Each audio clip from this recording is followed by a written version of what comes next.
বাচ্চাদের কখনো মসজিদে উচ্চস্বরে ধমক, আঘাত করা ও পিছনের সারিতে দেয়া উচিত নয়। তুরস্কের সব মসজিদের পিছনে লেখা আছে, যদি নামাজ পড়ার সময় পিছনের সারি থেকে বাচ্চাদের আওয়াজ না হয় তাহলে পরবর্তী প্রজন্মের ব্যাপারে ভয় করুন। বুখারী শরীফে এসেছে, রাসূল সাল্লাল্লাহু আলাইহি ওয়াসাল্লাম ও তার নাতনি হযরত উমামা বিনতে জায়নাব রাদিয়াল্লাহু তাআলা আনহুকে বহন করে নামাজে আদায় করতেন। তিনি যখন দণ্ডায়মান হতেন তখন তাকে উঠিয়ে নিতেন এবং সেজদা করার সময় নামিয়ে রাখতেন। এছাড়াও খুতবা পাঠের সময় রাসূল সাল্লাল্লাহু আলাইহি ওয়াসাল্লাম নাতি হাসান এবং হুসাইন রাদিয়াল্লাহু তাআলা আনহু আসলে খুতবা স্থগিত করে তাদের কোলে নিয়ে আদর করতেন।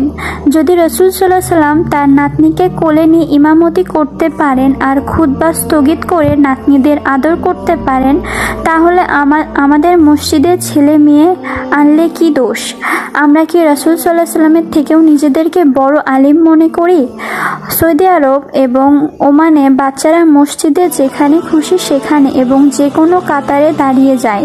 নামাজ চলাকালীন সময়ে তারা মাঝে মধ্যে হাসাহাসি এবং হই হুল্লোড়ও করে, কিন্তু নামাজ শেষে ইমাম ও মুসল্লিগণ তাদেরকে বিন্দুমাত্র বকা দেন না। ইমামকে জিজ্ঞাসা করলে তিনি বলেন, বাচ্চারা ফেরেশতার মতো, এখন তারা ছোট বলে একটু দুষ্টুমি করবে, কিন্তু আস্তে আস্তে অভ্যস্ত হয়ে যাবে।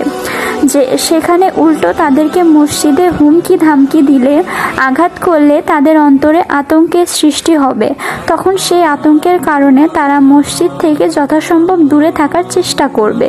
এটা মোটেও ঠিক না। আল্লাহর ঘরে যেমন বয়স্ক বান্দাদের অধিকার আছে, তেমন একটি শিশুরও অধিকার আছে।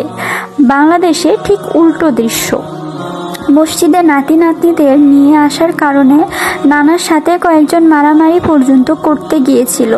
তথাকথিত এসব মৌসুমী মুসলমানরা ইসলামের বিধিনিষেধ সম্পর্কে জ্ঞান অর্জন না করে নিজেকে সাচ্চা আলিম দাবি করেন। বাচ্চাদেরকে সামনে থেকে পেছনের কাট্টারে পাঠান তো বটেই, আবার দুষ্টুমি করলে ধমক চড়থাপ্পড় দিতেও দ্বিধাবোধ করেন না। রাসূল সাল্লাল্লাহু আলাইহি ওয়াসাল্লাম বলেন, যে ছোটদেরকে আদর স্নেহ করে না এবং বড়দেরকে সম্মান করে না, সে আমার দলভুক্ত নয়।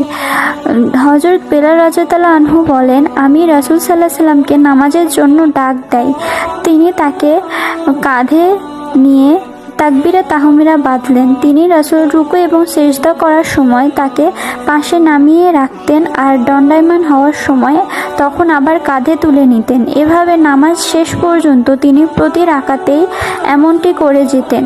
এছাড়াও রাসূল সাল্লাল্লাহু আলাইহি ওয়াসাল্লাম খুতবা পড়ার সময় হাসান এবং হুসাইন রাদিয়াল্লাহু আনহু আসলে তিনি তাদেরকে আদর করতেন এবং বলতেন, খুতবা শেষ হওয়া পর্যন্ত আমি অপেক্ষা করতে পারবো না, তাই খুতবা স্থগিত করে আমি এদের কাছে চলে এসেছি। এইসব ব্যাপারে আমাদের তরুণদের এবং মধ্যবয়সীদের সতর্ক হওয়া উচিত।